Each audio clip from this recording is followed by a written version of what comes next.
Él es filósofo y tiene un blog muy interesante que se llama La Revolución Naturalista, que muchos de nosotros acudimos religiosamente cada día a comulgar allí con su sabiduría.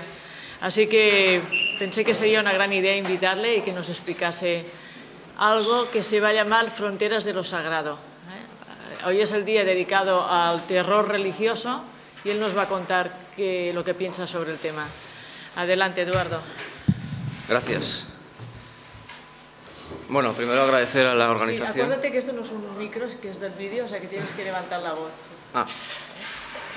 Bueno, agradecer a la organización, a Teresa Jiménez, por la invitación y a un curso que realmente está siendo singular, porque no es habitual pues, que en un foro académico se planteen este tipo de cuestiones y además desde esta perspectiva. Lo que yo quiero hacer es el término del título, el término perspectiva, no es accidental. Lo que quiero hacer es una perspectiva, es decir, enfocar el tema desde una perspectiva naturalista, pero también, como creo que mencionó Teresa también el otro día, mencionó a Sowell, y Sowell es el que distinguió entre visión trágica y visión utópica. En aquel momento esa distinción casi era paralela a la izquierda y la derecha, ¿no? La visión trágica se asociaba con la derecha política o los conservadores, para decirlo de un modo más suave. No se oye, es que no te oyen, tendrás que gritar. Pues no sé cómo voy a gritar. Así. Bueno, bien, estaba hablando de la visión, de las distintas visiones de Sowell. La visión trágica estaba asociada con los conservadores, con la derecha política, y la visión utópica con la izquierda, con el progresismo en general. Sin embargo, con el paso del tiempo, claro, pues este paralelo se ha vuelto un poco obsoleto y yo creo que actualmente pues equiparar lo trágico con lo conservador o lo utópico con la izquierda es un paralelo un poco grosero, ¿no? Y bueno, quiero decir esto porque la distinción entre lo trágico y lo utópico es más transversal. Hay utópicos en la derecha y hay utópicos en la izquierda y al revés. Bien. ¿Cómo hacemos para cambiar de diapositiva? Sí.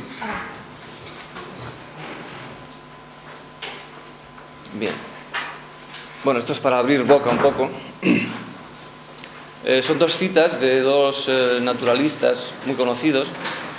El primero es Ernst Mayr, que es un biólogo y es el autor de un libro de síntesis histórica sobre el pensamiento biológico, que no sé si está traducido en español. Es El crecimiento del pensamiento biológico. Y bueno, dice: cualquier tentativa para elucidar el origen y la naturaleza del hombre debe basarse en un minucioso entendimiento de los conceptos y teorías de la biología. Es un poco la misma idea de Wilson, que es el que se cita después. Claro, esto no significa tampoco biologicismo, como se suele decir a veces, sino que, en todo caso, lo que está claro es que lo que llamamos naturalismo en filosofía pues está muy influido por las ciencias naturales y por la biología concretamente, porque es una ciencia que nos es mucho más afín. Es decir, los resultados de la física teórica, de la física cuántica, en principio, de todos estos, en fin, la cosmología, para nosotros es mucho más remoto, está situado mucho más lejos. Pero la biología, como seres vivos que somos, ¿verdad?, y animales, pues claro, tiene muchas más implicaciones. Por eso este interés en conectar la biología con la filosofía, con el modelo antropológico y con la ciencia en general, la ciencia del hombre. Y la segunda cita es de E.O. Wilson. Esto se encuentra en el último capítulo de la sociobiología, el libro de los años 70. Además es el último capítulo que es el único que dedica a hablar del ser humano. Anteriormente pues hablaba de los animales. En todo el resto del libro es un análisis de un naturalista, de un biólogo, hablando de lo suyo, ¿no?, de lo suyo entre comillas. Y es solamente en el último capítulo es cuando intenta hacer esa extrapolación entre lo que pasa en el mundo de los seres vivos, de los animales no humanos y los humanos. Y hace una proposición muy provocadora, que es esta. Ha llegado la hora de quitar la moral de las manos de los filósofos y naturalizarla. Es decir, para darle una interpretación más epistemológica, no tan gremial, porque no se trata de que no haya profesores de ética o de que de repente se cierren las facultades de filosofía, sino que para darle una interpretación más epistemológica, de lo que se trata es de que la filosofía esté informada por las ciencias biológicas, en este caso la sociobiología, que se pensaba en aquel momento que había alcanzado ya una síntesis suficiente para empezar a hacer analogías con el ser humano. Ya el estudio de los animales, la primatología, la etología, ya llevaba unos años funcionando, aunque luego hay un cambio de paradigma, que lo mencionamos creo que ayer, y esto pues habría que leer el último artículo de Wilson con David Sloan para ver cómo hay un cambio de modelo, ¿no? de fundamentos. Pero en principio la idea es que la filosofía, que los modelos antropológicos, que las ideas que tenemos del ser humano y después las ciencias aplicadas, ciencias sociales, ciencias humanas, pues tengan una consiliencia, que luego ya veremos lo que es decir, que sean consistentes con los resultados de la biología. Esto en principio no es biologicismo, es simplemente hacerse cargo de que vivimos en una época donde el conocimiento científico está alcanzando un determinado estadio, y eso nos afecta también como seres humanos. El siguiente, por favor. Bien, el naturalismo es una idea que ha sobrevolado todo este curso. Yo creo que no hay un día, bueno, yo he estado desde el miércoles, pero no hay un día en que alguien no haya mencionado la palabra en alguna ocasión, o varias. Sin embargo, hay distintos, claro, el problema procede de que hay distintas maneras de entender el naturalismo. Y en principio, por empezar por lo más elemental, ¿verdad? Ya que la filosofía, en principio, no es un saber, nosotros no pensamos que es un saber revelado, los materialistas no pensamos que es un saber revelado ni que dependa de la ciencia de los bienaventurados, como decía Santo Tomás de Aquino, sino que es un tipo de saber que emerge de las prácticas y que emerge de la tecnología y de la filosofía de la calle. Por eso la filosofía, como dice muchas veces el profesor Gustavo Bueno, es sobre todo mundana, es mundana. Está en la calle y está en la plaza y está en la política. Nos encontramos en cuanto mencionamos la palabra naturalismo, pues con significados mundanos, que no tienen mucho que ver con el científico que se ha empleado estos días. Aquí pues ser naturalista pues puede ser vegetariano, ser incluso nudista, tener amor por los animales, pero sin formalizarlo mucho. Luego también hay un concepto estético de naturalismo, el naturalismo en literatura, en pintura, etc., ¿no? Evidentemente nosotros cuando hablamos de naturalismo no nos referimos a esto, nos referimos a un sentido filosófico que ha ido surgiendo en la historia y de hecho en la misma historia de la filosofía de nuestra tradición occidental. Es decir, en los siglos antes de Cristo, cuando los filósofos jónicos empiezan a reflexionar, a cuestionar explicaciones mitológicas, pues se los llama físicos, que en realidad son naturalistas, o teólogos también los llama Aristóteles. Pero en todo caso, el punto clave es que hay en ese encanto jónico, como lo llama Wilson, pues implica que buscamos causas naturales a fenómenos antes explicados por el mito, por la literatura, que era un poco el paradigma, lo que existía en la época griega con la poesía y la teogonía de Hesíodo, etc., ¿no? Y estos primeros físicos o primeros naturalistas lo que hacen es intentar explicar, aunque las explicaciones que den sean un poco a veces extravagantes, pero lo que importa es que empiezan a utilizar un método diferente, basado más en la observación, con un elevadísimo grado especulativo, pero en todo caso liberándose de pues, de imposiciones de tipo dogmático o religioso. Una característica que, según todos los estudiosos, favoreció que surgiera este encanto jónico, pues era que la religión griega no estaba muy formalizada, no tenía dogmas, entonces cada uno pues la interpretaba del modo que le daba a entender. Y es entonces cuando empiezan a surgir, propiamente ahí empieza pues podemos decir que empieza la filosofía, aunque en un sentido más estricto, pues habría que ya irnos a Platón, Sócrates. Esto es el naturalismo metodológico, que en principio se puede distinguir del ontológico, que sería una versión más fuerte. Es decir, cuando a medida que la ciencia progresa, empieza a facilitar explicaciones que se separan de las explicaciones mitológicas, lo que ocurre es que, me parece que era Sabadell el que lo comentó ayer, Dios acaba quedando en los agujeros, es decir, en lo que no se entiende.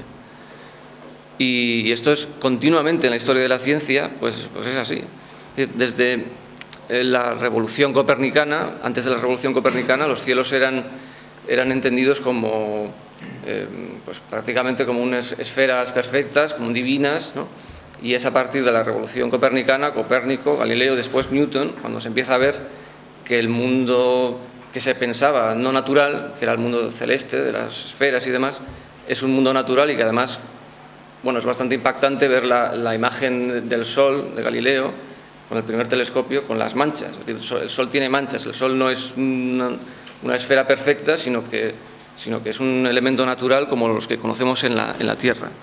Y después, pues Newton ya sabemos que unifica todas las explicaciones de la dinámica de la materia, tanto en la parte de la Tierra como en el resto, en el universo. Hay una unificación de lo que antes estaba separado, y además estaba separado en el sentido de lo natural y lo sobrenatural. Y esto, pues, a lo largo de la historia de la ciencia se vuelve a repetir. Los nervios, antes de que se conociera el mecanismo de las neuronas y cómo funciona, pues los científicos pensaban que habían unos animales espirituales que eran los responsables de que los músculos se movieran y demás, pero en cuanto se conoce, se sabe que no es así, que son neuronas y que hay una electricidad ahí funcionando, pues los espíritus animales desaparecen, evidentemente. Darwin, antes de Darwin, el paradigma dominante era el diseño inteligente, que lo había compendiado sobre todo el teólogo, que no me recuerdo el nombre ahora, el Teología Natural, ¿verdad? Una obra de 1800 y algo, Paley. Bueno, pues antes de Paley recoge toda esa sabiduría tradicional que se basa en el diseño inteligente, que se basa en la idea de que los seres vivos, la naturaleza, el orden, la escala naturae, ¿verdad?, pues no se explica a sí misma, sino que necesitamos suponer un agente sobrenatural que es el que ha diseñado aquello, porque si no, no tiene sentido, ¿no? Y lo que hace Darwin es eliminar esa explicación y proponer en su lugar una teoría que lo que tiene de revolucionario es precisamente que destruye esa explicación sobrenatural de la vida. Por eso habría que decir, no tanto que Darwin completa la revolución newtoniana o copernicana, que es lo que dice Ayala, por cierto, en el libro que dedica al diseño inteligente. Yo creo que lo que pasa es que Darwin, aparte que es verdad que completa, que da un paso adelante, pero inicia otro, que es el que nos lleva al naturalismo, que yo creo que se puede llamar la revolución naturalista. Es decir, cuando no ya solamente la materia se entiende como algo unificado, sino que los seres vivos, todos los seres vivos, incluyendo el hombre, empiezan a verse como una continuidad. Están todos en continuidad y, de hecho, en los capítulos iniciales del Origen del hombre, que por cierto Darwin es muy citado pero poco leído, pues todo el esfuerzo que hace Darwin es intentar explicar, defender que entre los seres vivos, animales, no humanos, y los humanos hay diferencias, por supuesto, nadie las puede negar, esto es evidente. Pero estas diferencias no son de esencia, es decir, no son tipos ideales o ideas platónicas que se diferencian unas de otras de una manera pero radical, sino que todas forman parte de la misma sustancia natural. Es decir, hay una continuidad entre los animales y los seres humanos. Y luego esto se desarrollará, se irá desarrollando hasta, sobre todo, las ciencias del comportamiento, la etología, lo se irá viendo cada vez más y hoy en día pues, es evidente que el ser humano forma parte de un contexto natural unificado. Es decir, ni hay un elan vital diferente que explique la vida, ni hay una especie... Bueno, los creyentes siguen pensando que hay un alma, pero en principio no tenemos ninguna evidencia de que exista alma o que exista una diferencia no de grado, sino de esencia entre los seres humanos y los animales. Lo que no quiere decir que no seamos distintos, somos muy diferentes, pero estamos en continuidad. Lo que se rompe es el esencialismo tradicional que había dominado también en el pensamiento biológico. Linneo, por ejemplo. Linneo es un esencialista, es los árboles, la estructura del Linneo, la clasificación, los reinos y demás, pues son separados. Es decir, y en principio, aunque Lamarck después sí es evolucionista, no da todavía con la teoría de la selección natural, pero sí es evolucionista, en principio Linneo, es decir, que representa ese pensamiento esencialista, no se plantea que un cambio de especies unas a otras. Es decir, las especies están dadas y de ahí la idea de creación especial. El cambio, por tanto, que lo explica también Mayr muy bien, es que pasamos de un pensamiento de tipo esencialista al pensamiento de las poblaciones, que llama el population thinking, que es el que nos permite entender las especies no como algo fijo, sino como algo que va cambiando y que es un proceso. Un proceso que últimamente pues, da para el ser humano, pero no porque haya un impulso inicial teleológico que hacia nosotros, o un principio antrópico, que eso ya es más bien entra en el terreno de la especulación, sino porque pues, por una carrera de azar y de necesidad a la vez, porque la selección natural es un proceso determinístico, la mutación no, pero la selección natural sí, pues las especies van cambiando y en algún momento se transforman en distintas y otras se extinguen, ¿verdad? Entonces, esto significa que hay una continuidad entre los seres vivos en general, no como una escala natural ordenada jerárquicamente, sino como un árbol mucho más caótico y de muy difícil, a veces, clasificación, porque los criterios para saber qué es una especie van cambiando, se van afinando. Ahora mismo no son los mismos que eran hace 100 años, hace 150 años, y eso todavía complica más la clasificación. El naturalismo ontológico, por tanto, es lo que de otra manera podríamos llamar materialismo, y aquí estamos un poco en el debate semántico otra vez. Es decir, lo que pasa con el materialismo es que suena mal, es decir, se asocia con concepciones o bien mundanas el materialismo como algo pues tendente al egoísmo, en fin, al amor al dinero y cosas así, o bien puede asociarse con el marxismo de una manera un poco gruesa, un poco pues malintencionada, ¿no? Pero el materialismo es una filosofía que no se reduce ni se reduce a Marx ni se acaba con Marx, aunque es verdad que el materialismo histórico es un desarrollo muy importante. Y el materialismo ontológico es una afirmación que va un poco más allá del naturalismo metodológico. Es una afirmación que va más allá porque lo que afirma es, además de que el método naturalista da resultados, porque esto es evidente, esto nadie lo puede negar, desde el punto de vista ontológico lo que afirmaremos ya es algo más atrevido, y es que el mundo es esencialmente material. Hombre, como decía, me parece que era Roger, pues puede haber un cerdo volando en la órbita de Saturno, pero es muy improbable. Puede haber un alma, puede haber lo que sea, pero en principio, a la luz de las ciencias, lo que se deriva claramente es una forma naturalista, una ontología de tipo naturalista, también llamada materialismo eliminativo, es decir, se van eliminando hipótesis, pero no siempre son naturales, pero a veces sí. Es decir, lo que mencionábamos antes, la teoría de la evolución elimina el diseño inteligente, que es una idea religiosa en principio. No se puede falsar, no se puede confirmar ni nada por el estilo. Y claro, pero este paso no es dado por todo el mundo. Hay que reconocerlo, que el paso de lo metodológico a lo ontológico pues es lo más difícil, porque esto ya implica un compromiso más fuerte, y lo que se está hablando aquí todos estos días de pues un poco la irracionalidad que todos tenemos y los fallos cognitivos y demás, ¿no? Pero en principio, del proceso de las ciencias, el proceso histórico, pues claramente se deduce el naturalismo. Luego hay otro tipo que está relacionado con el anterior, desde luego, que es el naturalismo moral. Es decir, a partir de que vamos estudiando, vamos conociendo más cómo es la moralidad realmente, no tanto como se imagina que pueda ser, o eso que decía Spinoza de la naturaleza inventada de los filósofos, sino la naturaleza como es.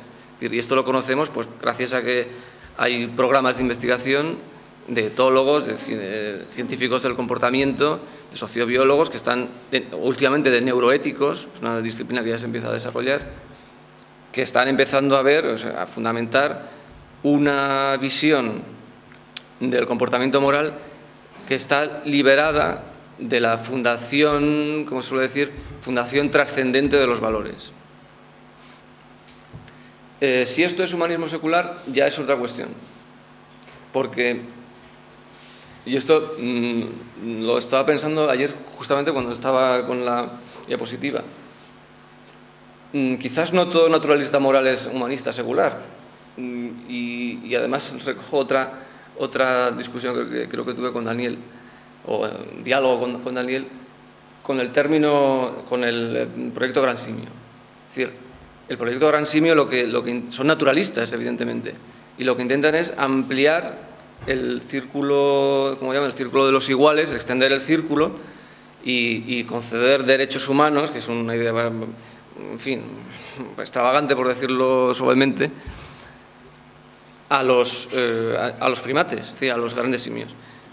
Y últimamente, claro, pero es que hay animalistas todavía más radicales, que ya no sería solamente los simios, sino, qué sé yo, los invertebrados o lo que sea, en fin, o al final pues el cosmos, ¿no?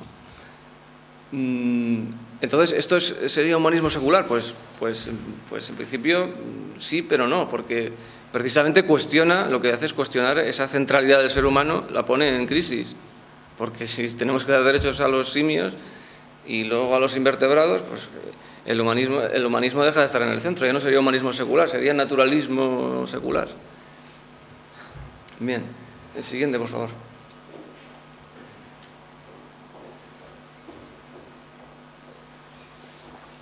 Bueno, hay un cuarto tipo, o una cuarta manera de entender el naturalismo, que es más discutida. Es incluso discutida por los científicos, por los biólogos, por la gente de ciencias y por la gente de humanidades. Esto no es un paradigma que esté compartido por todo el mundo, que todo el mundo... es decir, más bien es una síntesis emergente, es algo que está haciéndose. Y para ilustrar esto, me parece que el primer libro, el primer manual de psicología evolucionista acaba de salir hace poco. Es decir, el manual de neuroeconomía, que es otra disciplina asociada con esto, según leí en el blog de Benoît Hardy-Vallée, que es por cierto, un naturalista excelente. Bueno, pues el primer manual de neuroeconomía, que todavía no existe, va a salir dentro de poco. Quiero decir con esto que todavía pues estamos en ello, pero no hay todavía una síntesis teórica totalmente consistente y firme. Y si uno lee, hay dos libros que son fundamentales para esto. Uno es Neurofilosofía, me parece que no está traducido, de Patricia Smith Churchland, del año 85 o por ahí. Y luego revisa esto, los planteamientos en el año 2002, que publica otro libro, se llama Brainwise Studies in Neurophilosophy. Y si uno lee a Patricia Churchland, ella misma reconoce que todavía no existe un acuerdo teórico entre los propios neurocientíficos, es decir, no hay una gran teoría sobre estos temas. Hay todavía aportaciones parciales que van configurando, que nos van dando pistas sobre cómo puede ser, pero no hay todavía una teoría, un paradigma sólido, completamente inatacable. ¿Qué significa consiliencia? Bueno, es un término que me parece que ni en inglés es muy utilizado, muy poco. Me parece que Wilson es el único, es el que lo da a conocer, no se lo inventa, no existe ya, pero es el primero o es el más importante que lo da a conocer. Es un libro del año 98, me parece, se llama Consilience, la unidad del conocimiento, un libro fundamental. Y además, visto con perspectiva, 10 años después, todavía más, porque es que se ve que dio en el clavo, realmente. O sea, y lo que Wilson propone ahí es hacer una reunificación, vamos a emplear una palabra, pero quizás no es la más adecuada, de las ciencias y las humanidades.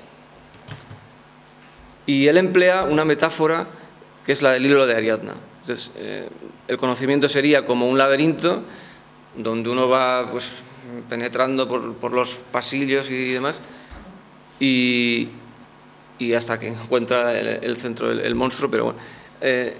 Pero de lo que se trata es de poder reconstruir con el hilo, ir hacia atrás, desde las explicaciones de tipo culturales, sociales, espirituales, remontarnos con el hilo hasta las explicaciones de tipo físico, químico, biológico. Eso es la consiliencia. La consiliencia es no eliminar la cultura, es decir, no se trata de que no exista, pues esto es evidente, existe la cultura, existe la moral, existen cualidades de tipo que llamamos espirituales y existen muchísimas diferencias de cultura entre los seres humanos. Esto ya se dio cuenta el propio Darwin en su época, cuando trataba el tema de la estética. Es decir, no se puede negar que no hay diferencias culturales y que la cultura es un dominio muy importante. Lo que se trata es de poder remontar el hilo de Ariadna, poder remontarnos hacia esa base físico-química. Es decir, en último término, el paradigma es reduccionista. Pero el reduccionismo es un concepto complicado. Ahí no es como parece. Es decir, hay un reduccionismo teórico, un reduccionismo fenomenológico. Sobre todo se trata de un reduccionismo teórico. No se trata de que vayamos a explicar la guerra de Irak analizando la estructura molecular de Saddam Hussein, ¿no? Sino que se trata de buscar un enfoque consiliente entre lo cultural y lo biológico. Y sobre todo la idea de que lo biológico también, claro, es que influye, determina y constriñe la manera después de que la cultura se manifiesta. No es una pizarra en blanco, una tabla que después infinitamente plástica y perfectible, sino que genera una serie con su cableado y sus determinismos internos, genera un tipo de conducta, un tipo pero que a la vez es muy variable. Esto no se puede negar. Hay un artículo bastante reciente de David Sloan Wilson explicando esto.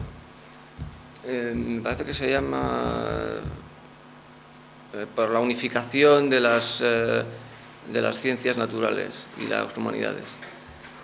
David Sloan Wilson trabaja en un departamento de filosofía y biología de la Universidad de Binghamton, Estados Unidos. Que yo sepa, es de los primeros que ha hecho, que está intentando llevar a la academia este tipo de planteamientos, es decir, ya, pero con un planteamiento de tipo, con currículum ya, en fin, con cursos y planificado, no improvisando, ¿no? Y esto creo que lleva desde el 2000 y algo. Hay también otro departamento de estudios evolucionistas de la religión, que lo lleva David Sloan Wilson. Y me parece que ya he dicho antes que junto con Edward Osborne Wilson es autor también de un artículo que hay que leerlo sobre este cambio en la fundación de los conceptos de la sociobiología. Bien, también habría que hablar un poco de Snow. Snow es el primero que empieza a sugerir la posibilidad de una tercera cultura. Aunque él no la menciona, o la menciona, me parece que pues casi desapercibidamente. Es John Brockman, más bien, en el año 92, 91, no sé. Es el que escribe el libro de la tercera cultura y a partir de entonces pues ya genera un movimiento que se puede ver consultar en internet, itch.org. Y este es un poco el origen, ¿no? El origen próximo, ¿no? Porque el origen en general, pues como digo, es que desde los jónicos. Pero próximamente es Snow, hablando de las dos, planteando por lo menos el problema de las dos culturas, no solucionándolo, pero planteándolo, y sugiriendo que a lo mejor es posible generar una tercera cultura, y que es en lo que estamos, es de lo que se trata. Bien. Para dar algún rasgo más técnico, más filosófico de qué significa el naturalismo, porque es una tradición que converge con el materialismo, incluso con el positivismo, con el empirismo, pero no es exactamente lo mismo. Es un desarrollo a partir de eso. Esto lo explica muy bien Patricia Churchland en un capítulo de neurofilosofía que se llama Filosofía de la Ciencia. Eso ahí está perfectamente explicado en qué consiste la crítica del positivismo y cómo del positivismo de Viena, sobre todo, y de la tradición empirista, que ya desde Hume y demás, a partir de esos presupuestos y con la crisis de la filosofía de la ciencia, lo que llamaban entonces, que ahora ya no, pero bueno, entonces se llamaba la nueva filosofía de la ciencia, que era Kuhn, Feyerabend y todos estos. Pues a partir de ahí va surgiendo otra cosa y sobre todo hay un artículo concretamente de Quine que se llama Epistemología naturalizada, donde ya lo que propone es pues pasar de entender la epistemología como un ámbito trascendental, es decir, en el sentido de que lo comprendemos pues o bien por introspección o bien por análisis racional, pero siempre cartesianamente, es decir, siempre de manera racional, pasar de eso a empezar a entender las teorías y cómo se generan las teorías desde el punto de vista de la evolución. Es decir, cómo influye el cerebro en el hecho de que teorizamos, porque las teorías no son eidos que están ahí en el cosmos noetos y demás, por lo menos en la crítica naturalista que se hace a este planteamiento. Las ideas son generadas por el cerebro. Y el cableado cerebral y la disposición del cerebro influye en el modo en el que tenemos de teorizar.